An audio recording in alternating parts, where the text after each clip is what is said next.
Mi presentación tiene que ver con este libro, El olvido que seremos, que es una obra que representa muchas cosas.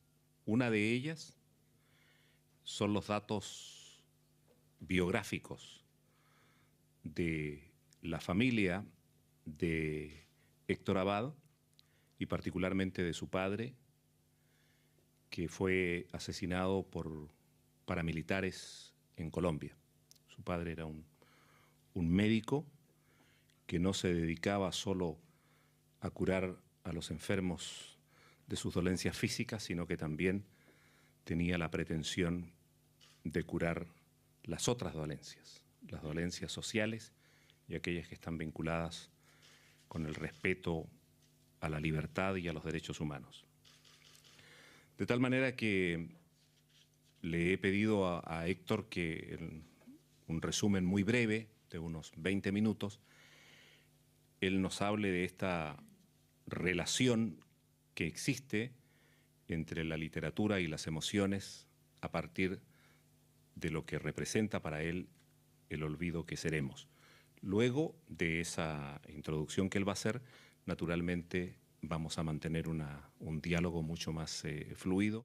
Héctor Abad, es un gusto realmente muy grande, personal y colectivo, recibirte esta tarde. Gracias, José. Con quien he tomado contacto, por si ustedes no lo saben, a través de una amiga de Héctor, que también con el tiempo se ha ido haciendo amiga mía, Piedad Bonet, que ustedes conocen por la radionovela que ha escrito para el Departamento Latinoamérica. Héctor. Escribir un libro tan personal como este del olvido que seremos tiene muchos riesgos.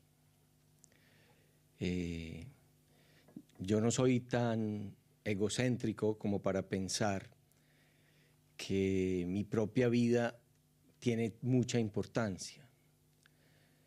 Yo no he pretendido, nunca pretendí escribir una autobiografía. Durante muchos años me dediqué a escribir novelas. Este es como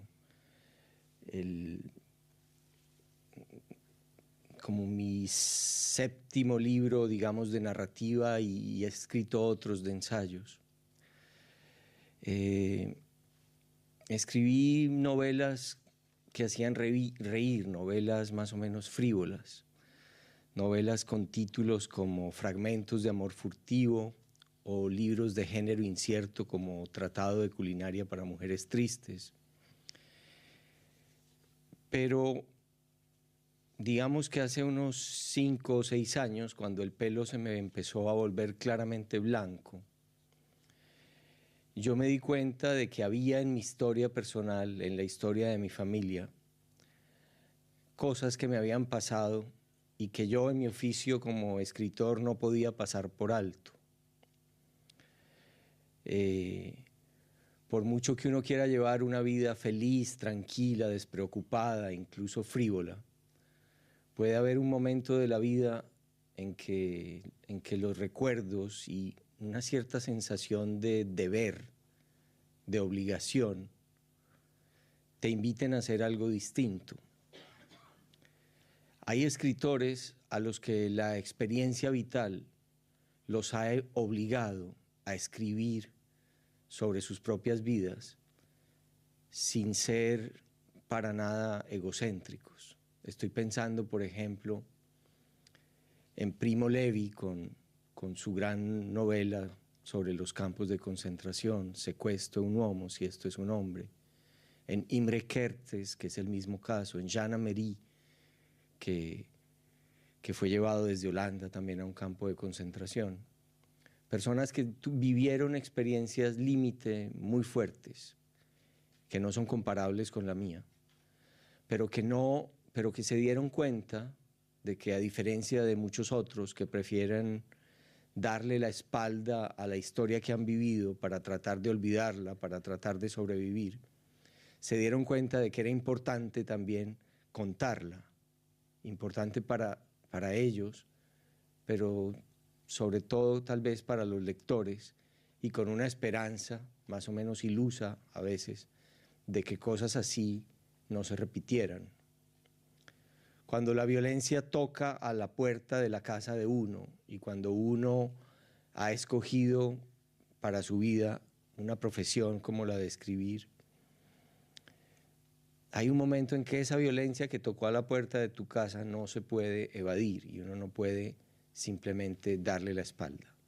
Si uno se asoma a una ventana y ve cometer un crimen horrible y uno es periodista, uno no puede cerrar las cortinas y fingir que no vio nada.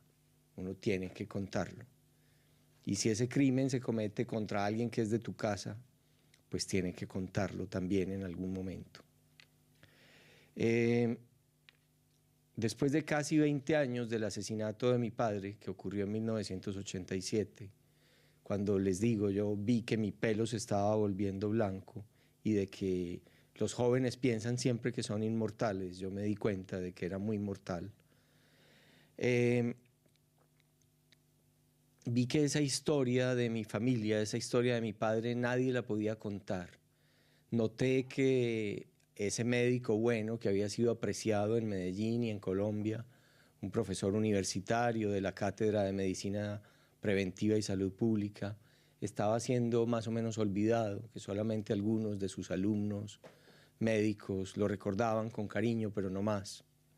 Cuando noté también que empezaban a salir en Colombia libros escritos por paramilitares que se habían desmovilizado o no, por exguerrilleros, por mafiosos, en los que ellos justificaban sus acciones violentas, en los que los paramilitares decían y justificaban sus crímenes, acusando de ser secuestradores o terroristas a las personas de izquierda a quienes ellos mataron. Me di cuenta de que otra versión de los hechos tenía que contarse, mi propia historia, y que la historia de mi país no la podían estar escribiendo los matones, sino que también teníamos que escribirla los que habíamos estado del otro lado, los que habíamos o recibido las balas o las amenazas, o los que habíamos recibido por lo menos el dolor terrible de perder a alguien. También en Colombia cada vez era más común la literatura de sicarios, lo que yo alguna vez llamé la sicaresca antioqueña, que se volvió una moda literaria. Y hay libros de muchos, buenos libros, buena literatura de Fernando Vallejo, de Jorge Franco, de Alonso Salazar, de Víctor Gaviria, libros sobre sicarios que dan una visión de estos muchachos bastante comprensiva, tan comprensiva que a veces es casi de simpatía, donde los asesinos, bueno, se los justifica por sus difíciles condiciones sociales, y yo no digo que no sea así, pero de todas maneras, para alguien que en su familia fue víctima final de la acción de los sicarios, era muy difícil sentir esa simpatía. Entonces, por estos motivos, y además por otro más, que es que a través de la ficción yo no había podido contar la historia de mi padre, aunque lo intenté muchas veces, cambiando las circunstancias, cambiando los nombres, modificando muchísimos detalles.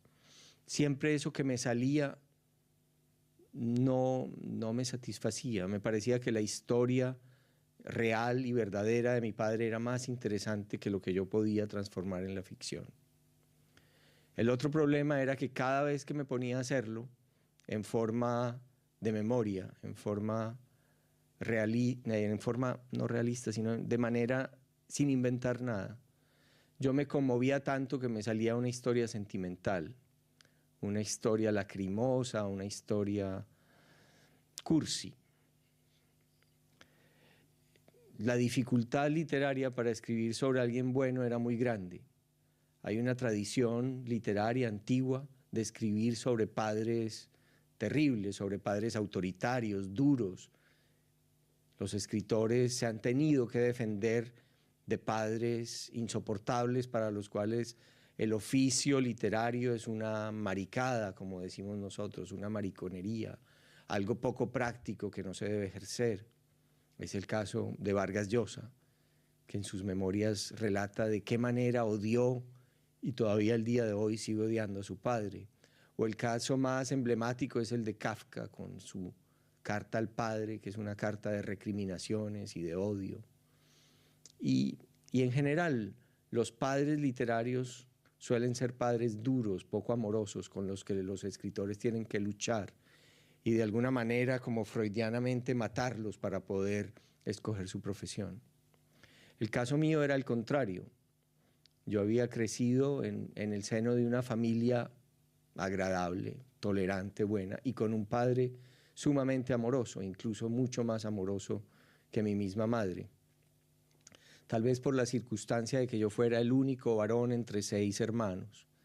Yo tenía 5 hermanas y había muchas mujeres en mi casa. Mi papá y yo desarrollamos una relación muy íntima, muy cercana y muy amorosa físicamente, lo cual era absolutamente insólito para la región montañosa y montañera de donde yo vengo, que es Antioquia, en el centro de Colombia, de gente más bien ruda, de campesinos, austeros, que se tratan de usted entre padres e hijos y para los cuales la educación tenía mucho que ver con la violencia, con el rejo, con la correa y con las amenazas religiosas. El caso mío era el opuesto y eso mismo me hacía más difícil poder contar esa historia. Pero entonces venían, sí, los sentimientos, venía cómo controlar la parte más sentimental, cómo hacer que la historia no fuera risible, ridícula. Escribir sobre los malos es más fácil. La maldad no es nunca ridícula. La maldad tiene algo atractivo, algo, uno lo ve en la mayoría de las películas, es el retrato de la maldad, lo que aparece. Y todos sentimos una gran fascinación por los malos. De alguna manera ponerlos en palabras es como conjurarlos. En cambio los buenos son medio aburridos. Los buenos son como tontos. Los buenos son melosos, son sentimentales, son dulzones. ¿Cómo hacerlo? Hubo otra escritora judía italiana, yo pasé muchos años en Italia, que me dio cierta clave para hacerlo literariamente. Natalia Ginzburg escribió una novela corta, muy bonita, que se llama Léxico Familiar, en el que ella cuenta las palabras de su casa, los comportamientos de sus hermanos, de sus padres, de sus tíos, de una manera muy simple, muy lineal, muy cronológica. Ese fue el camino por el que yo opté para escribir El olvido que seremos. Hacerlo de la manera más simple posible, empezando por el principio, por mis primeros recuerdos, por los recuerdos infantiles más remotos, por mi relación física, afectuosa y afectiva muy íntima con este señor calvo, bondadoso, lleno de carcajadas, que me permitía siempre hacerlo casi todo, como a un niño mimado, como al niño que fui. Contarlo así, con toda la vergüenza y con toda la desvergüenza de contar la historia de un niño mimado por su padre, de un niño que ama a su padre sobre todas las cosas, y de la educación que recibí de esa persona. Quise contar cómo él dedicó su vida por causas justas y dignas y honestas.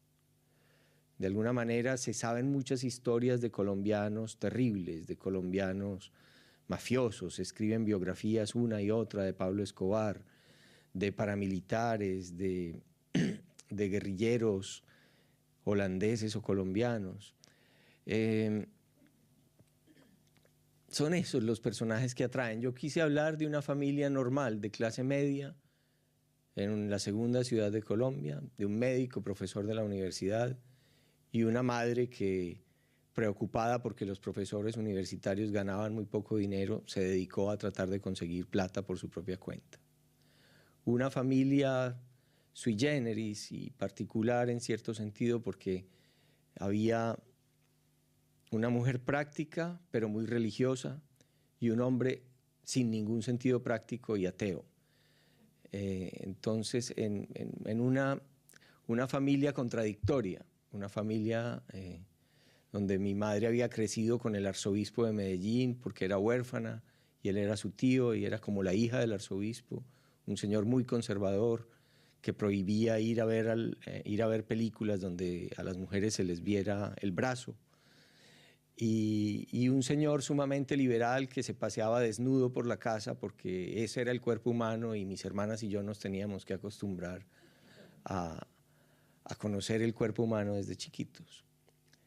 Algo muy confuso, algo muy estimulante también para un niño, pero difícil de decidir si hay santos o no hay santos, si hay fantasmas o no hay fantasmas, si hay Dios o no hay Dios, si hay vida, después de la muerte o no.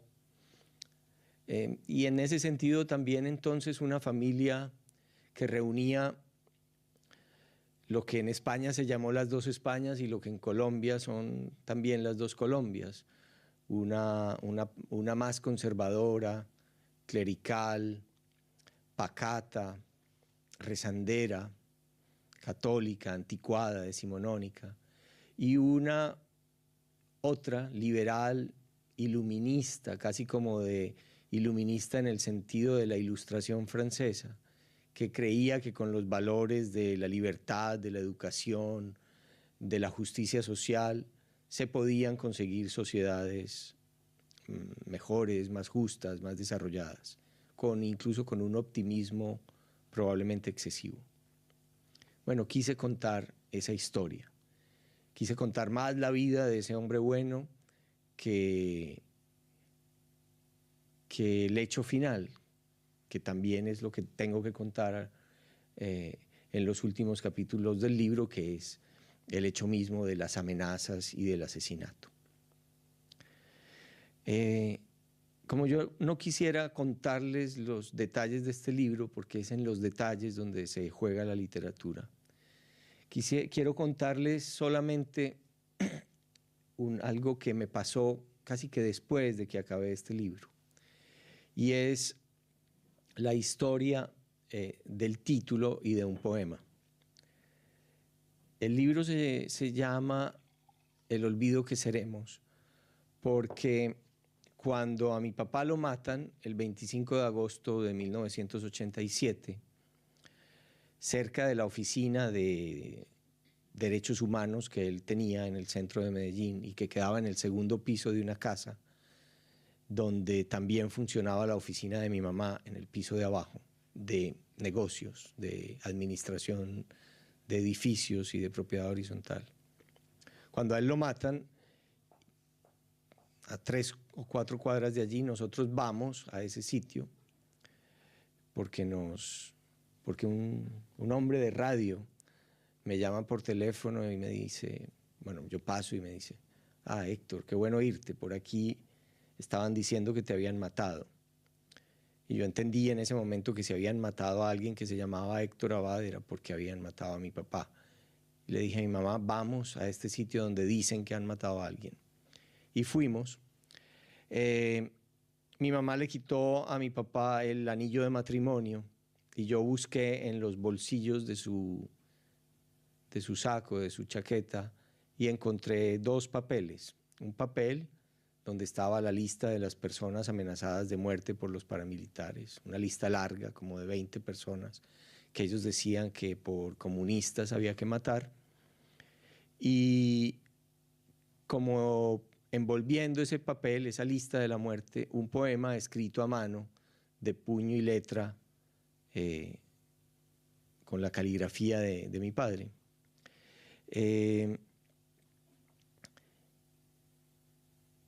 Un soneto firmado por las iniciales JLB, que para cualquier lector son las iniciales, para cualquier lector latinoamericano son las iniciales de Jorge Luis Borges. El soneto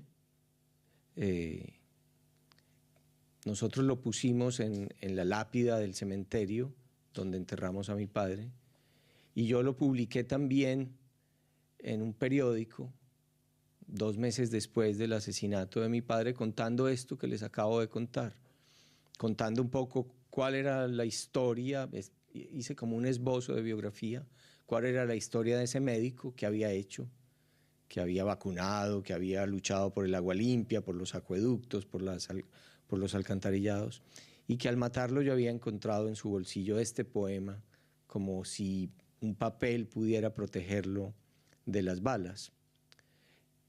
Lo más curioso es que era un poema sobre la muerte, y al llevar él la lista de los amenazados y un poema sobre la muerte, nosotros entendimos con toda claridad que él sabía muy bien a lo que se estaba exponiendo. Supimos que se estaba enfrentando a la muerte de una manera muy serena y también muy estética, como fue toda su vida. El poema decía así, yo me lo aprendí de memoria desde esa época y creo que lo voy a repetir siempre hasta el final de mis días. Dice, ya somos el olvido que seremos, el polvo elemental que nos ignora y que fue el rojo Adán y que es ahora todos los hombres y que no veremos. Ya somos en la tumba las 2 fechas del principio y el término, la caja, la obscena corrupción y la mortaja, los ritos de la muerte y las endechas. No soy el insensato que se aferra al mágico sonido de su nombre. Pienso con esperanza en aquel hombre que no sabrá que fui sobre la tierra. Bajo el indiferente azul del cielo, esta meditación es un consuelo. Era un soneto lleno de palabras de Borges, que parecían de Borges. Un poco paradójicas también, porque Borges había escrito un poema que decía, solo una cosa no hay, es el olvido. Y este empezaba diciendo, ya somos el olvido que seremos. Borges fue un hombre de una inmensa memoria. Por eso probablemente escribió Funes el Memorioso, basándose en su propia memoria de ciego que al no poder leer tuvo que dedicarse a tratar de no olvidar lo que ya había leído y a escribir en la mente y memorizar lo que iba escribiendo para después poderlo dictar cuando encontraba un escribano que le pasara las cosas en limpio. Borges, que creció también en una situación de algún modo parecida porque tenía un padre ateo y una abuela que le leía la Biblia. Y entonces siempre hubo en Borges como una contradicción entre el deseo de ser olvidado, entre la convicción de que después de la muerte no hay nada y de que uno desaparece definitivamente y es olvidado, y cierta ambición ambigua también de inmortalidad. Bueno, este poema me daba a mí esa misma sensación. Y estos años que pasaron desde el asesinato de mi padre hasta cuando yo pude escribir este libro, también me dejan con esa misma sensación. Yo quise escribir un libro, sí, muy emotivo, muy desde las emociones, para rescatar del olvido a mi padre, pero también con la convicción de que el olvido es el destino que a todos nos espera. Querer alargar la memoria de las personas es algo también muy humano. Yo creo que si nosotros nos portamos bien con nuestros hijos y con las personas que nos rodean y con los amigos, es entre otras cosas porque al morirnos nos gustaría dejar de nosotros no un recuerdo de una persona mezquina, desagradable, que hizo la vida más difícil, sino de una persona que de alguna manera hizo la vida de los demás un poco menos turbia, amarga. Ojalá uno pudiera hacerle a las personas que lo rodean la vida un poco menos amarga, porque irremediablemente la vida ya es suficientemente amarga. En todo caso, como hay siempre gente que le quiere a uno amargar la vida, cuando salió este libro y salió publicado este soneto, Y yo decía en el libro que el soneto era de Borges porque así lo había firmado, es decir, afirmado mi padre, que no decía mentiras. Salieron los expertos y sobre todo un poeta colombiano que sufre de un vicio muy colombiano, que es la envidia, y al ver que el libro tenía éxito, pues salió a decir que esto era un falso y que esto era una historia que yo me había inventado para poner a Borges en mi libro y hacerme publicidad y además pues ponerme al lado de un gigante por pretensión y vanidad. Y efectivamente el libro, el poema no estaba en las obras de Borges ni en su obra poética, en ninguna parte.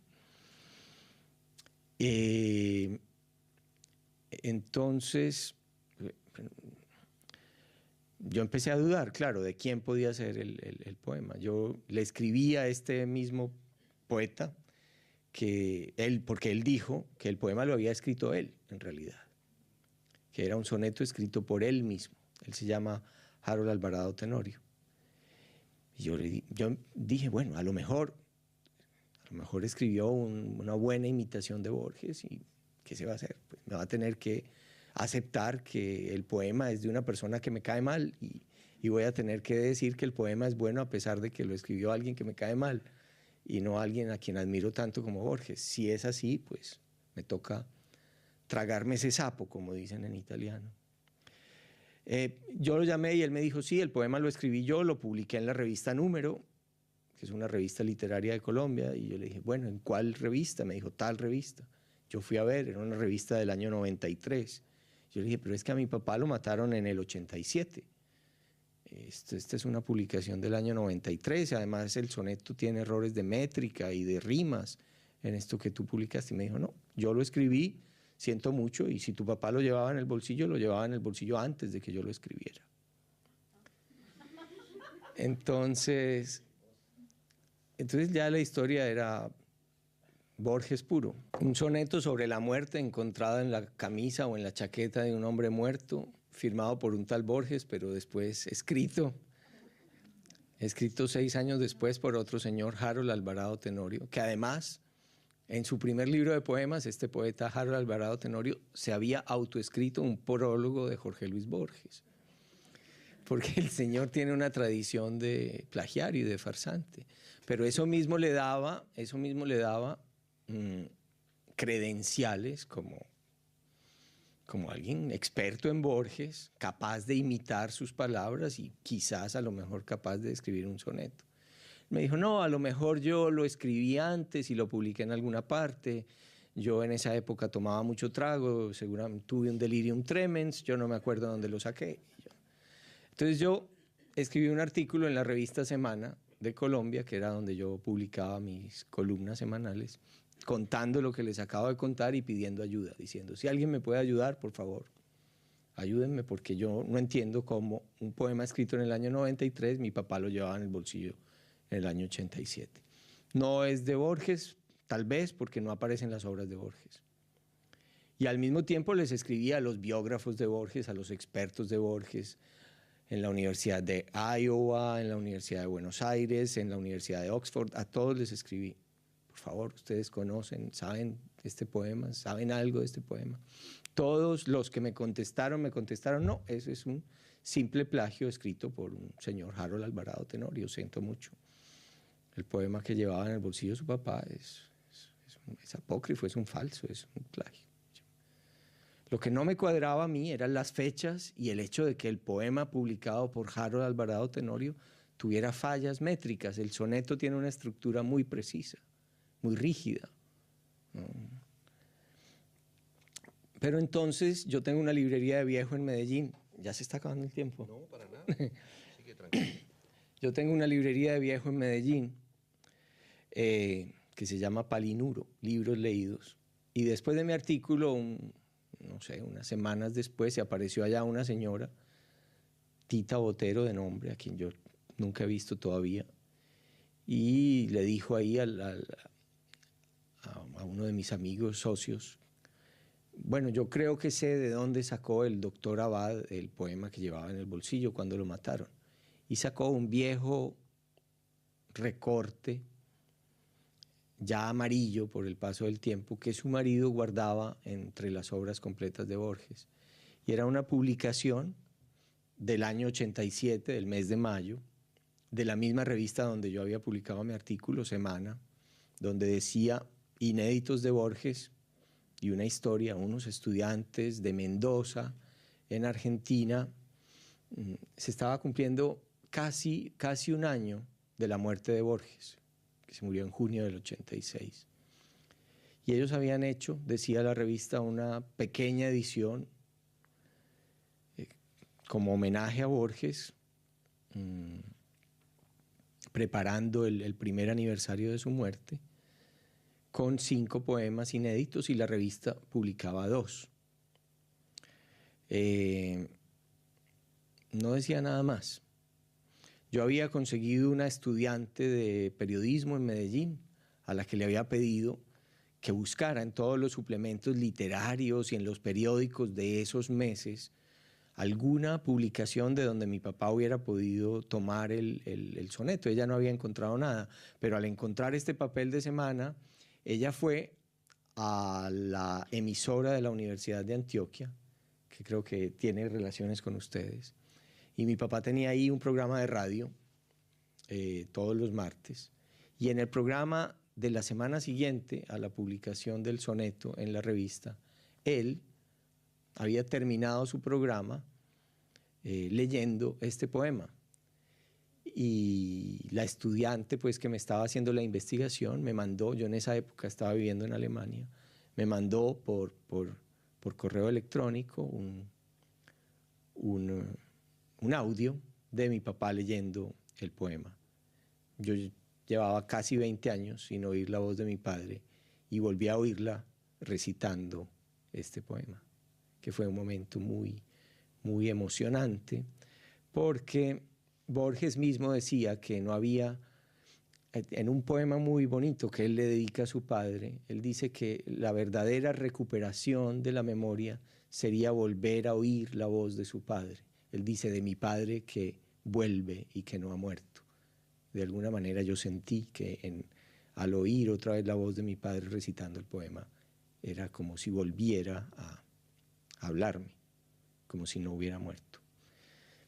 Pero bueno, quedaba el problema de unos estudiantes de Mendoza que publican unos sonetos de Borges. ¿Quiénes? No decía el nombre, no decía nada. Yo empecé a averiguar como un loco. Volví a escribirle a este Harold Alvarado Tenorio y él me dijo, bueno, ya, no le des más vueltas, te voy a decir la verdad. El soneto lo escribió en realidad un estudiante de Mendoza que se llama Jaime Correas. Punto. Y yo, bueno. Conseguí, a través de una amiga que conocí gracias a ese artículo y que me dijo, yo voy a ayudarle a encontrar ese poema, conseguí al tal Jaime Correas, que dirigía y dirige todavía un periódico en Mendoza, y que sí, en el año 86 era un estudiante, y yo lo llamé desde Berlín y le dije, mire, es que mi papá lo mataron, llevaba un poema en el bolsillo, un poema. Él pensó que lo había llamado un loco, como parece que a la radio llaman muchos locos. No entendía nada. Muerto, balazos, poema en el bolsillo, lista. ¿Qué? ¿De qué me habla? Hasta que al fin yo logré convencerlo de que yo no era un loco. Y me dijo, sí, yo me acuerdo de esos poemas. Yo no lo escribí, pero espere un mail, yo le voy a explicar qué fue lo que pasó. Y así me tuvo en ascuas durante 2 semanas. Y al fin, pues me llegó la explicación de él. Esa explicación me llevó a viajar a París, donde ahí está una de las claves del poema. A Mendoza también fui, donde hay otra clave del poema y de los otros poemas.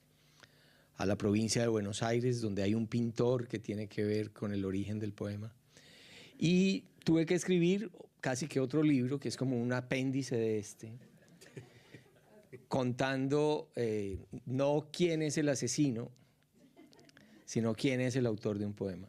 En El olvido que seremos yo había intentado, digamos, escenificar de una manera hamletiana al final cómo había sido el asesinato de mi padre. Como lo que me preocupaba era el asesinato y no el poema, nunca me había fijado mucho en ese detalle del poema, pero después de la publicación ocurrió que esa otra historia rara, bonita, curiosa que me había pasado, de encontrar un poema en el bolsillo de mi padre, tenía también una serie de implicaciones y de cosas que eran interesantes. Entonces escribí un libro que se llama Traiciones de la Memoria, que tiene 3 relatos, y el primer relato, que es más de la mitad del libro, se llama Un poema en el bolsillo, y ahí resuelvo, digamos, todo el misterio de este soneto, que tiene muchos más detalles de los que les he contado y que llega al origen real, al origen del autor del soneto, y que tal vez conviene no contarlo ahora. Para que lo lean. Bueno, antes de darles a ustedes la palabra para que hagan preguntas, yo quiero contarles algo muy brevemente. Y es que hace ya muchos años atrás conocí, por la fortuna que tiene este trabajo que nosotros hacemos en radio, entre paréntesis, no solo llaman locos a la radio, algunos se quedan a vivir adentro de la radio, pero conocí a este poeta argentino que ya ha fallecido, nos hicimos muy amigos en el transcurso de los años, Roberto Juarros, que Tiene mucho que ver con la historia. No me digas. Bueno, qué sí. Increíble. Bueno, Roberto tenía, y yo siempre me acuerdo de él, porque tenía él una política que mantuvo hasta aproximadamente 6 años antes de su muerte, y era que insistía en que a él no le gustaba dar entrevistas ni hablar de su vida personal, porque la gente tenía que evaluarlo por sus poemas y no por lo que él era. Yo no creo ni he creído nunca en eso. Esta es una de las razones por las cuales te hemos invitado hoy a la radio, porque yo creo que si uno quiere leer a uno de los escritores más famosos de Colombia, que es Héctor, y no estoy haciendo elogios de mala clase, es bueno que sepa cuál es el hombre que está atrás de las palabras. Porque yo creo que cuando uno conoce al personaje, al escritor, siempre lo va a leer de otra manera. Así como un buen libro cambia a la persona de alguna forma, yo creo que escuchar las confesiones, las confidencias de un escritor siempre ayuda a los lectores. Y esa es una de las razones por las cuales te hemos invitado esta tarde. Les ofrezco la palabra para que ustedes hagan todo tipo de preguntas que estimen conveniente, de lo que ha dicho y de lo que no ha dicho Héctor. Don Héctor, bienvenido, gracias. Gracias. Hablaba usted al principio de que sí toca a veces, en el caso de Colombia y en específico en el suyo, de que la violencia pues pasa por la ventana y se instala en el salón de su casa, y de esta forma, o a través de este libro, parece usted haberse librado en parte de ella. Mi pregunta es esa: si efectivamente con este libro usted logra sacar ese tema de la violencia que lo ha afectado de forma directa, o si siente que todavía no ha terminado de abordar esa temática que le tocó personalmente enfrentar, vivir y sobreponer. Lo que me pasó a mí después de terminar este libro, El olvido que seremos, fue que quedé muy tranquilo. Había una historia que yo tenía que contar, que yo quería contar, sobre todo se la quería contar a mis hijos. Era una historia muy íntima de mi familia, para la que yo tuve que pedir permiso a mi madre y a mis hermanas, porque contaba cosas de ellas que eran íntimas. Pero no, yo nunca he creído mucho en el poder catártico de la literatura, y ni siquiera del psicoanálisis. Entonces no es que yo haya escrito el libro como para curarme o salvarme o quitarme de encima ese fantasma de la violencia que llegó hasta mi casa. Eso me va a seguir acompañando siempre. Eso forma como un fondo gris en la existencia de cualquiera que lo haya vivido. Pero el hecho de haber podido rescatar de alguna manera la figura de mi papá, el hecho de haberlo podido devolver a la memoria o llegar por primera vez a la memoria de muchos colombianos que recibieron muy bien el libro. Y después ese hecho casi milagroso y muy raro de que el libro se haya traducido bastante y haya salido, pues, por ejemplo, ahora en Holanda, es algo que me produce como una emoción satisfecha, una cierta alegría contenida. Yo no tengo que volver a contar esta historia de mi padre, yo creo que ya la conté con todos los detalles con la que tenía que contarla. Yo espero seguir adelante escribiendo otras cosas, no sé cuáles. Yo escogí este oficio de escribir y con todas las dificultades y las dudas que tiene el arte, porque uno nunca sabe si el resultado es suficientemente bueno, espero seguirlo haciendo, porque me gusta, porque lo hago desde pequeño y estoy entrenado para eso y me sale más o menos fácil, a veces bien, a veces menos bien. Espero nunca tener que volver a contar nada así. Espero nunca tener materia prima de este tipo, nunca más. Colombia sigue siendo un país muy violento, pero menos violento que hace 15 años, afortunadamente.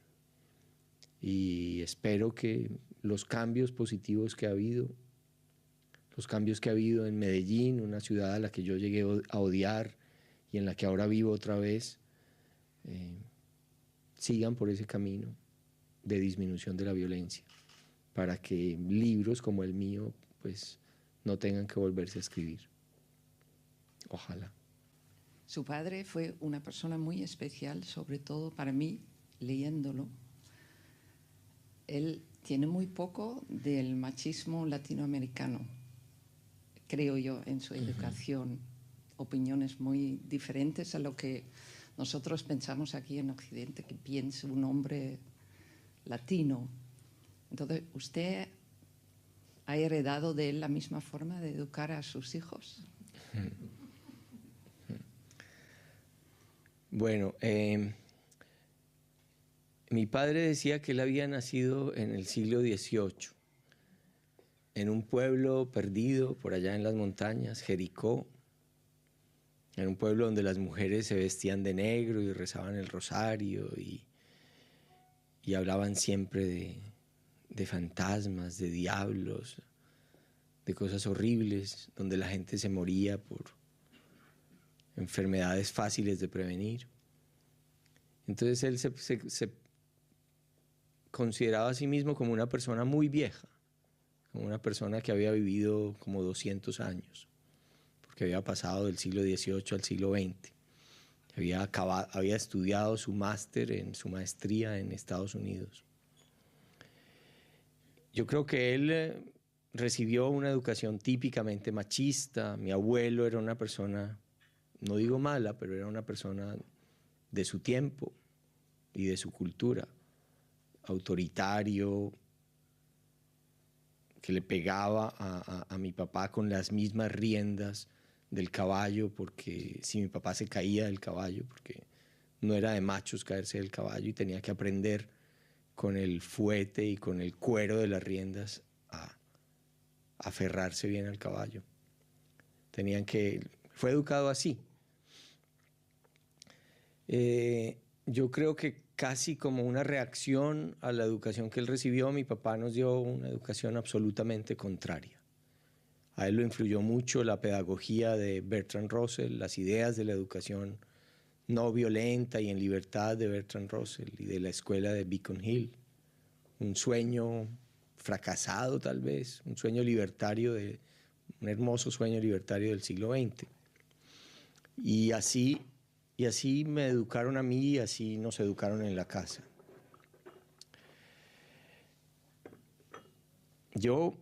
El epígrafe que pongo en el libro es un epígrafe de un poeta israelí que me gusta mucho, Yehida Amichai, y que yo leí en inglés. Dice, and for the sake of remembering, I wear my father's face over mine. Y por amor a la memoria llevo sobre mi rostro el rostro de mi padre. Uno acaba pareciéndose, en la cara por lo menos, muchas veces al padre. Yo en realidad me parezco más a la tía Merce, una hermana de mi padre. Pero, y en la vida y con los hijos, pues yo trato de hacerlo como él lo hizo. No tengo, digamos, la reacción contraria que él tuvo con su padre. Nunca los he tocado. Los quiero más que a nada y más que a nadie. Y me quieren, que es un buen síntoma. Pero no voy a hacer alarde de haber sido o de ser un padre tan bueno como él. Soy un padre distraído, una persona que se ocupa más de la literatura que de cualquier otra cosa. Y bueno, y creo que el juicio sobre lo que uno es como padre, los hijos en general nunca van a estar satisfechos. Si uno haga lo que haga, siempre se equivocará.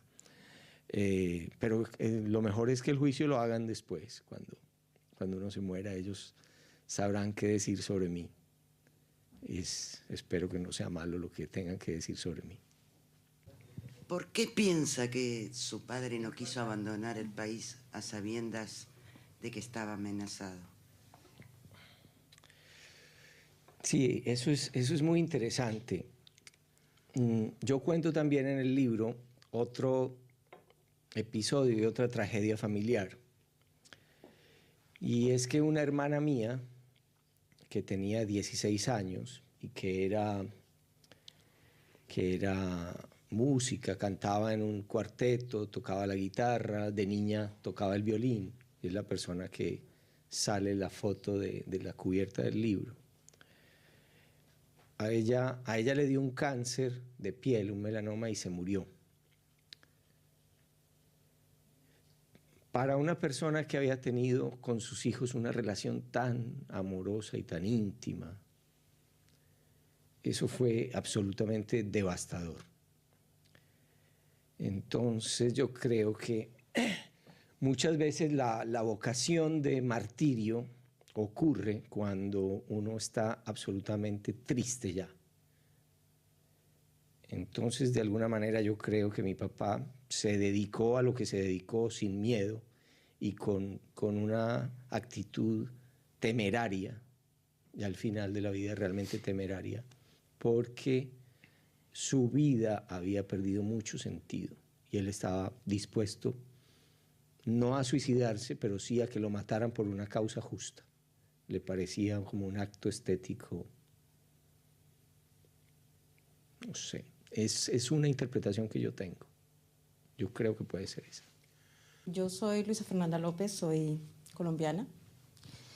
Soy también paisa, no de Antioquia, pero muy cerquita de ahí, de Manizales. Y primero agradecerle que esté aquí. Para mí es especialmente emocionante oírlo, porque si bien es cierto, usted, como nos ha dicho, ha escrito la historia de un hombre bueno, de una familia normal, colombiana, de una persona que transmitió muchísimo a sus hijos, no solo en términos de educación, sino de formación.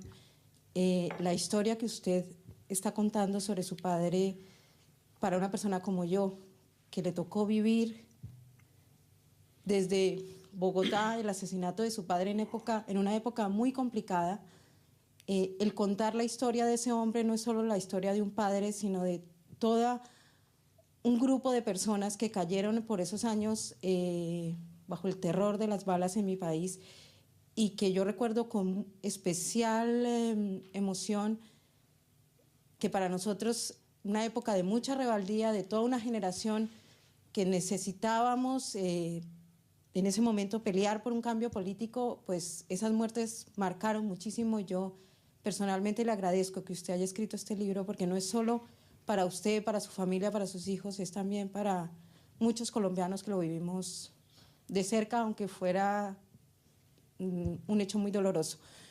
Usted ha dicho que ha escrito la historia de un hombre bueno,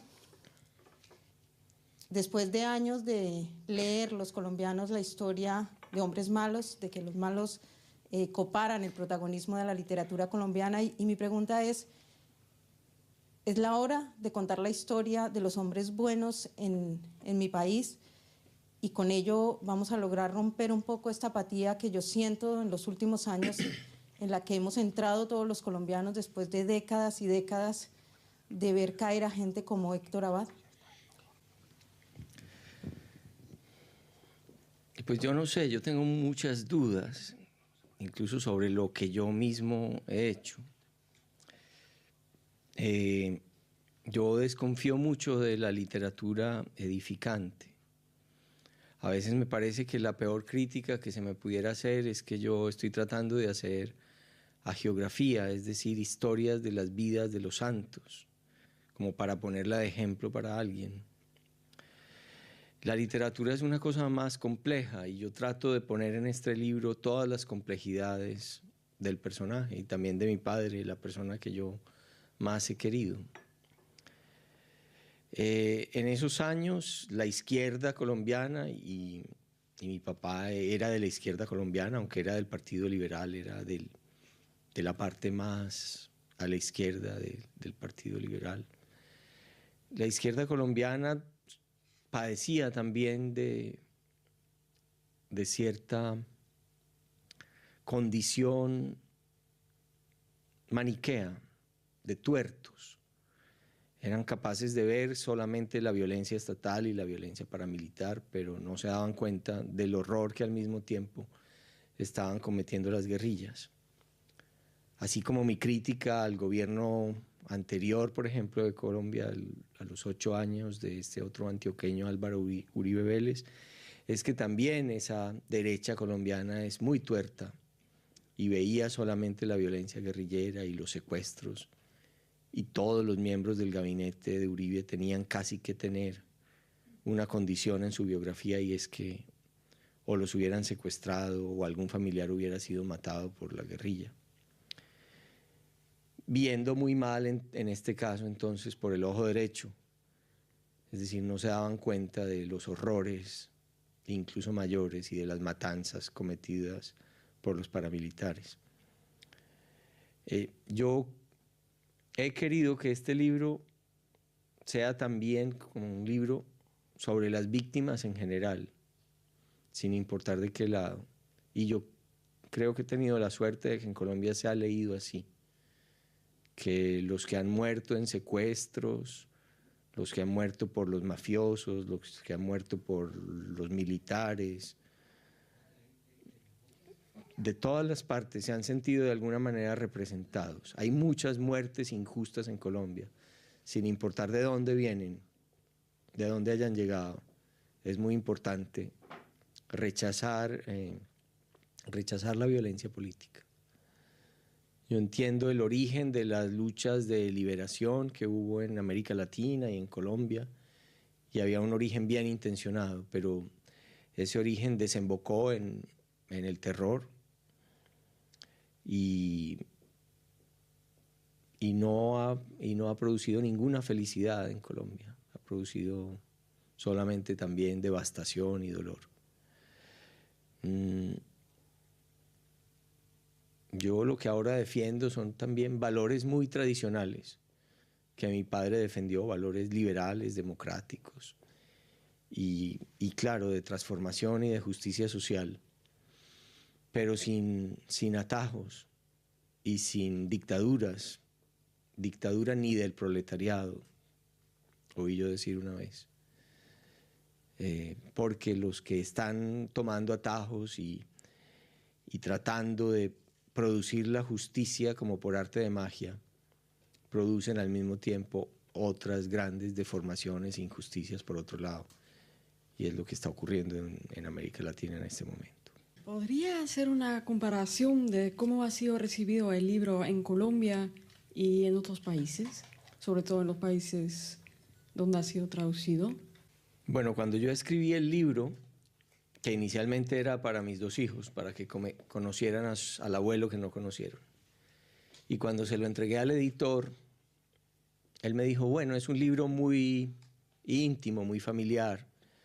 Yo creo que el libro va a ser interesante en Medellín, donde conocen a los personajes, donde conocen los nombres que usted menciona, y vamos a publicar unos 3.000 ejemplares que tal vez podamos vender aquí en estos 2 años. Y francamente creíamos que esa iba a ser la recepción del libro, una cosa muy, muy local, muy familiar casi. Después el libro gustó mucho en Colombia, para nuestra sorpresa y suerte. Y aunque es un libro sin ficción, yo lo escribí como una novela. Entonces a mí me da la impresión de que cuanto más lejos llega, o en otros idiomas, más adquiere como esa calidad de ficción, más puede parecer una historia inventada. A mí me parece que mi papá llevó una vida tan estética, era una persona que amaba tanto la belleza, que de alguna manera su vida descrita como fue es una vida como de un personaje romántico y muy simétrica, con unas simetrías muy especiales que la hacen parecer a una novela. A mí me gusta que el libro a veces ha sido publicado como novela. Por ejemplo, en Francia dice Roman.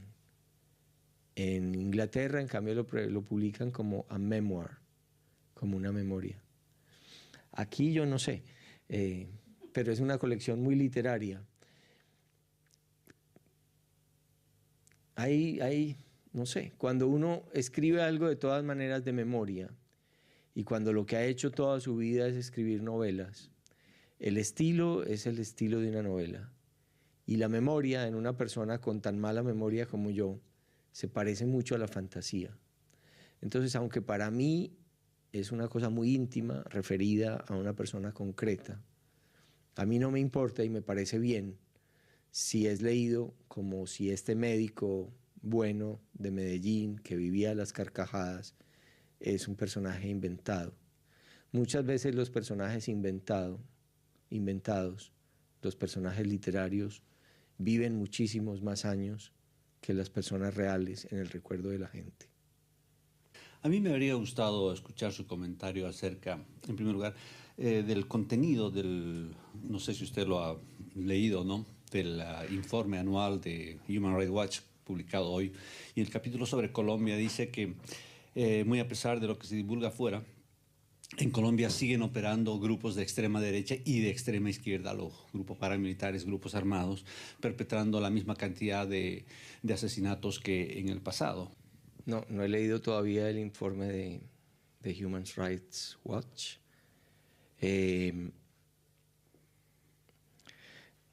Si dicen que la misma cantidad de asesinatos están sucediendo hoy en día en Colombia, creo que se equivocan, a no ser que las cifras estén muy maquilladas. Pero aunque la situación sigue siendo muy dura y muy dramática, las cifras absolutas y relativas de los crímenes, por suerte, han disminuido, tanto en secuestros como en asesinatos. Yo no digo que esto sea mérito del gobierno de Santos o del gobierno anterior, hay muchos factores.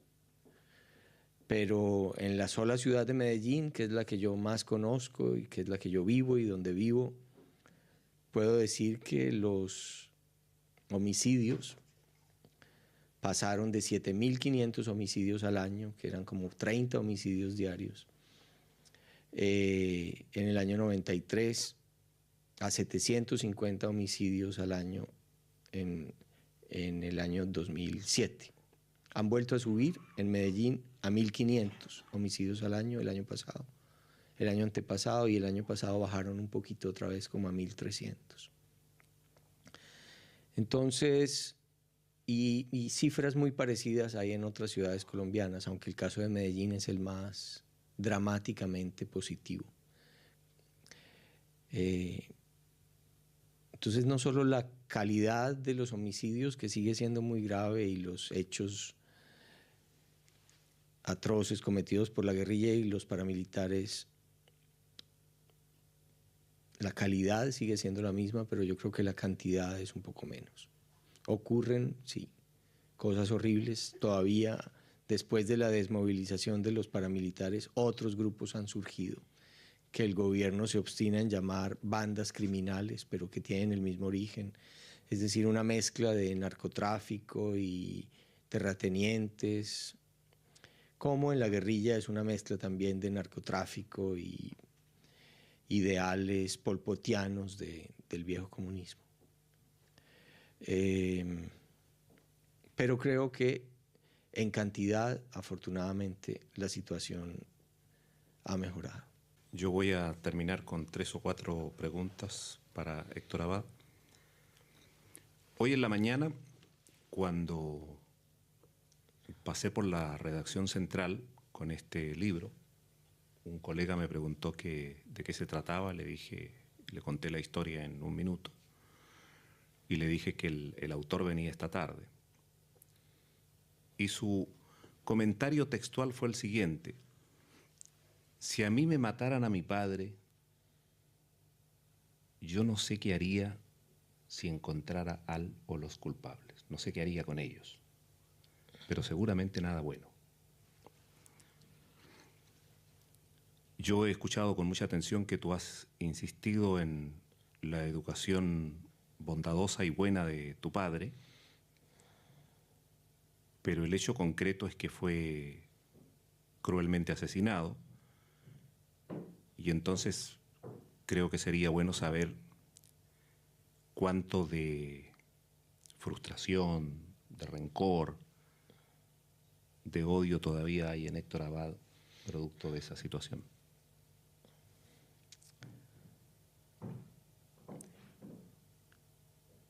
Yo me cuido mucho de ver a quién le doy la mano.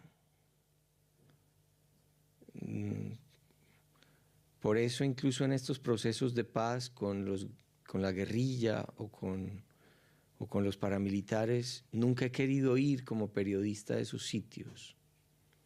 Siento una especie de repugnancia de darle la mano a la gente que se ha dedicado a asesinar.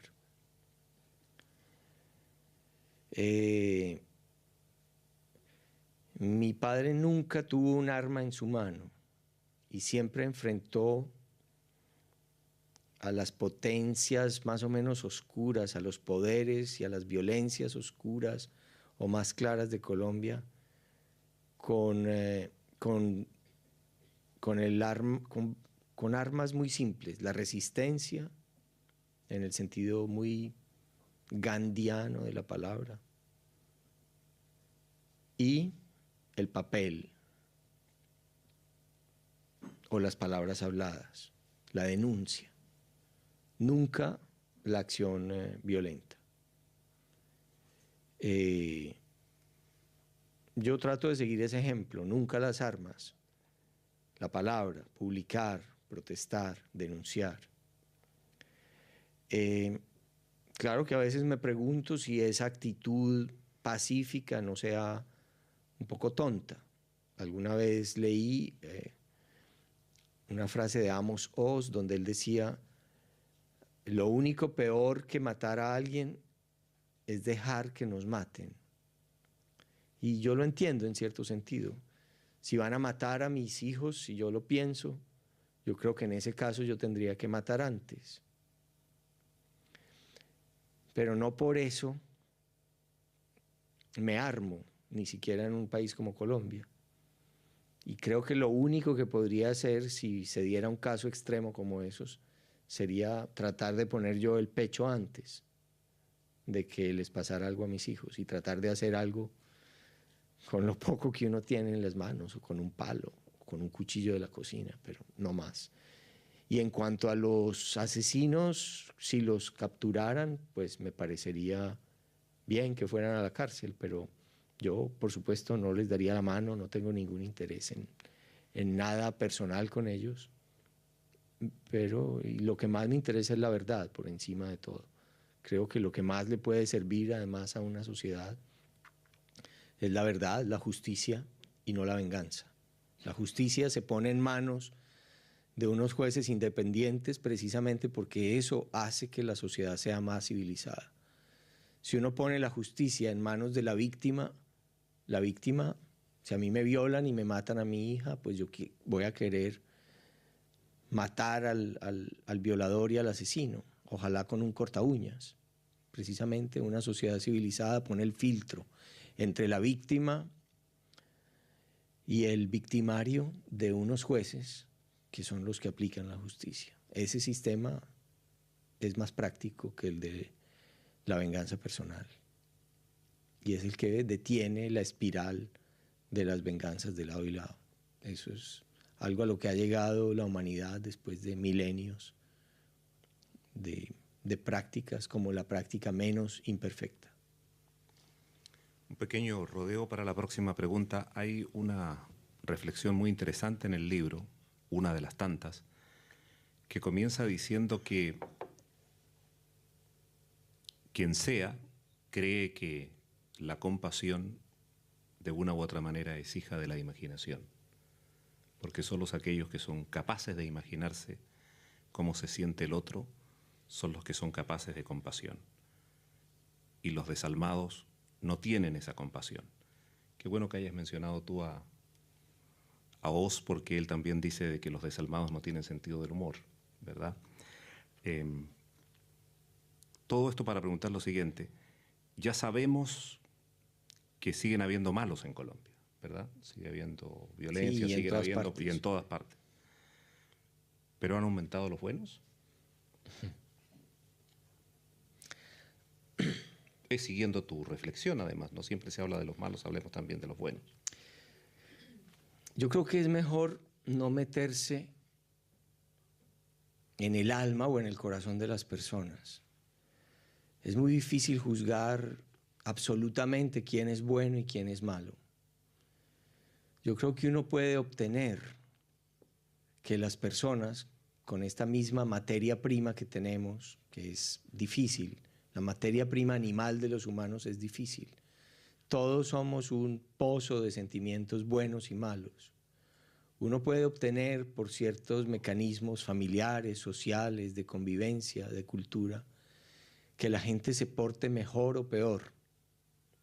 Algo increíble es que un país, no sé, como Japón, que hace 100 años cometía las peores masacres en China, o un país como Alemania, que hace 60 o 65 años cometía las peores masacres en Europa. Con un cambio cultural produjeron eso para mal o produjeron otra cosa para bien. Y uno no puede creer que esos japoneses de hoy que viven haciendo reverencias y se portan tan bien en el metro y en los buses, o esos alemanes que tratan de portarse tan civilizadamente, sean los mismos, tengan los mismos genes que los de hace unos años. Yo creo que hay formas culturales, formas de convivencia, formas de prácticas sociales e incluso literarias que llevan a que la gente se porte mejor o peor. Cuando yo decía ahora que la violencia ha disminuido en Medellín, que es el caso que mejor conozco, es porque creo que ha habido prácticas culturales buenas. Ha habido un par de alcaldes que han dedicado el 60% del presupuesto de la ciudad a la educación. Fue una decisión que hizo un alcalde, Sergio Fajardo, un doctor en matemáticas que se salió de la universidad y se ha dedicado a eso.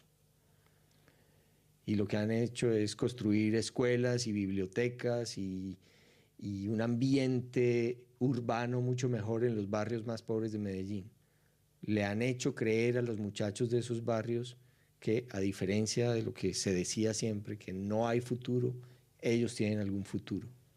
Y que el futuro no es irse a la guerrilla, a los paramilitares o a la mafia, sino que puede haber un futuro en el que la vida sea más agradable y no haya que jugársela toda por ser rico en 2 meses o por vender la fuerza y la violencia a un grupo armado o al otro. Héctor, y con esto yo voy a concluir. Muy al comienzo de El olvido que seremos, tú dices algo realmente estremecedor, y es que seguramente a quien más le habría gustado la historia que que cuenta esta obra es a tu propio padre, que la habría gozado palabra a palabra, pero que sin embargo, por estas paradojas del destino, se ha escrito un libro para quien nunca podrá leerlo, y que en consecuencia es como haber escrito un libro para una sombra. El hecho de que haya sido traducido a varios idiomas, que no se hayan vendido esos modestos 3.000 a 4.000 ejemplares, sino muchos miles más, son de alguna manera un consuelo. Bueno, es curioso que lo menciones. La misma traducción al alemán, no encontraron una traducción literal buena del título, es Brief an einen Schatten, carta a una sombra, que es un bonito título también, me parece. Lo que yo en realidad digo es que yo he escrito para alguien que no me puede leer, no este libro, sino en general. Mi papá era un lector y era alguien que amaba mucho la poesía.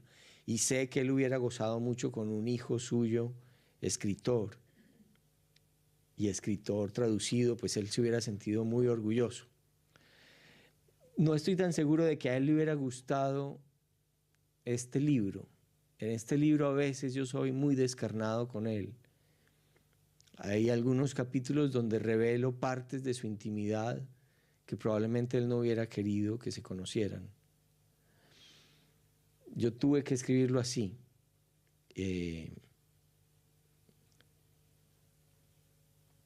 Yo creo, como no creo en la inmortalidad, creo que las sombras no pueden leer los libros.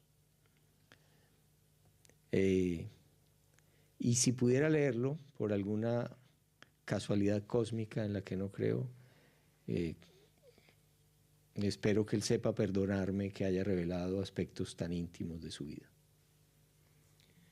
Yo voy a cerrar este encuentro que hemos tenido con el escritor Héctor Abad Faciolince, con los integrantes del Departamento Latinoamericano de Radio Nederland, recordando que hay otra cosa que se dijo acá, pero no con palabras, y es que la emoción es indispensable para ciertos trabajos.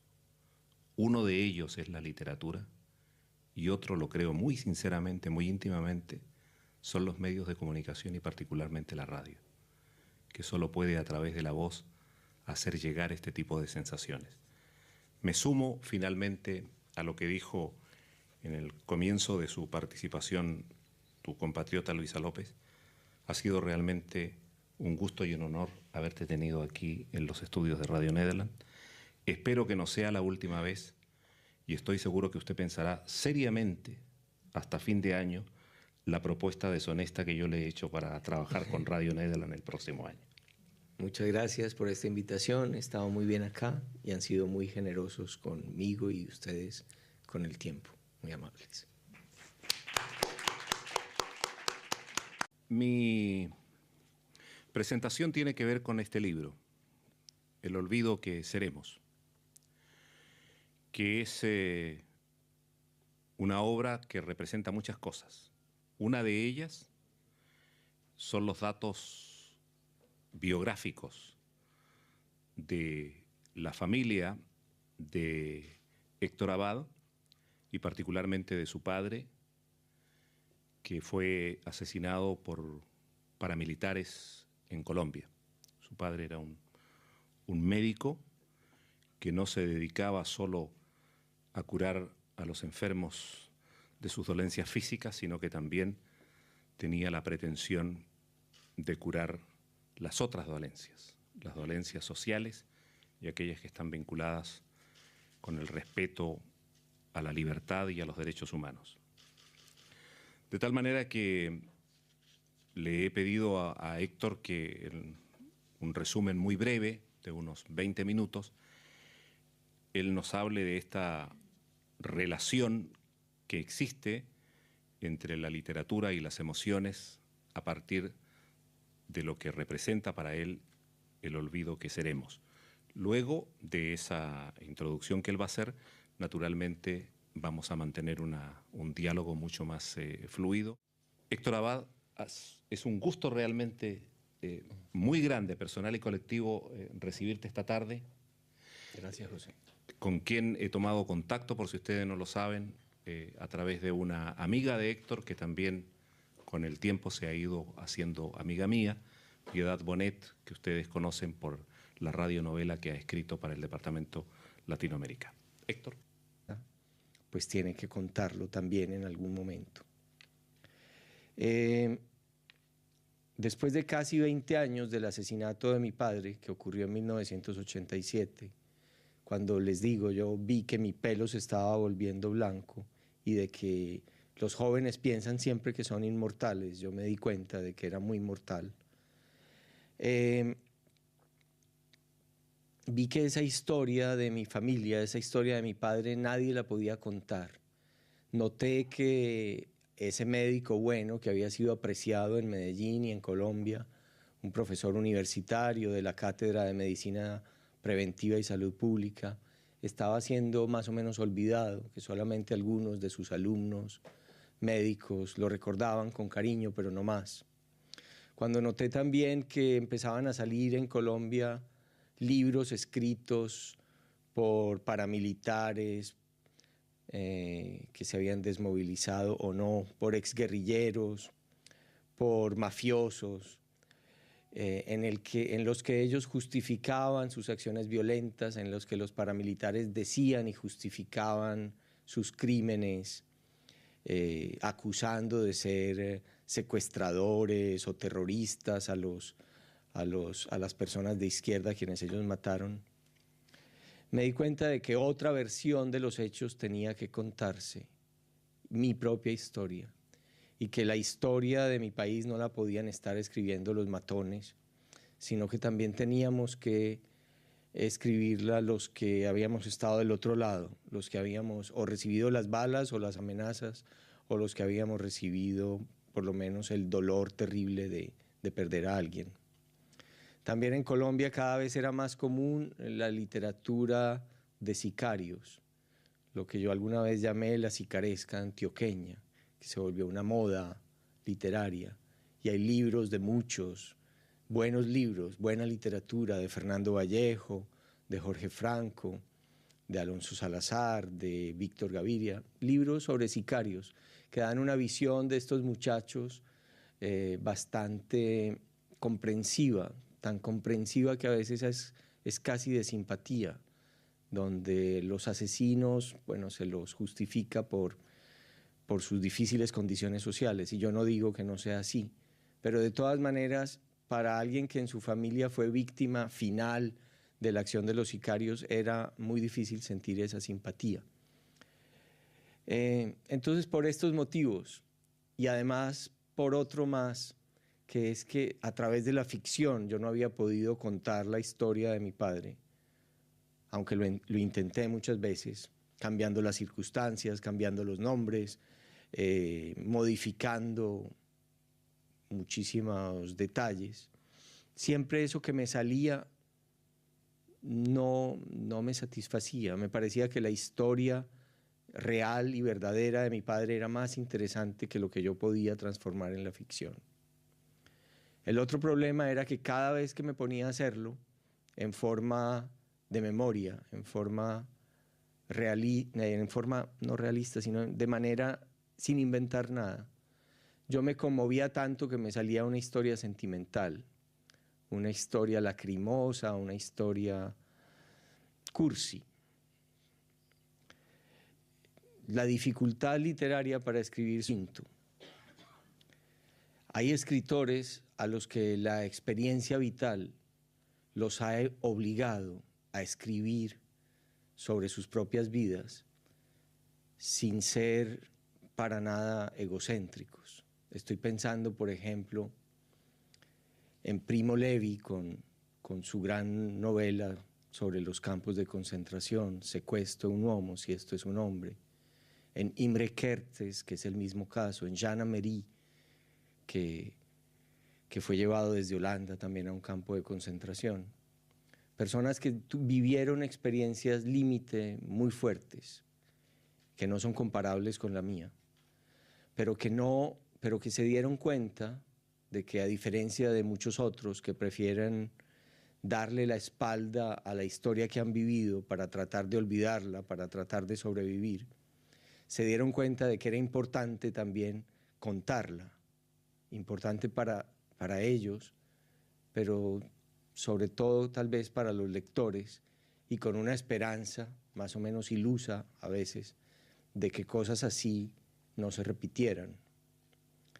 Cuando la violencia toca a la puerta de la casa de uno y cuando uno ha escogido para su vida una profesión como la de escribir, hay un momento en que esa violencia que tocó a la puerta de tu casa no se puede evadir y uno no puede simplemente darle la espalda. Si uno se asoma a una ventana y ve cometer un crimen horrible y uno es periodista, uno no puede cerrar las cortinas y fingir que no vio nada. Uno tiene que contarlo. Y si ese crimen se comete contra alguien que es de tu casa, escribir un libro tan personal como este del olvido que seremos tiene muchos riesgos. Yo no soy tan egocéntrico como para pensar que mi propia vida tiene mucha importancia.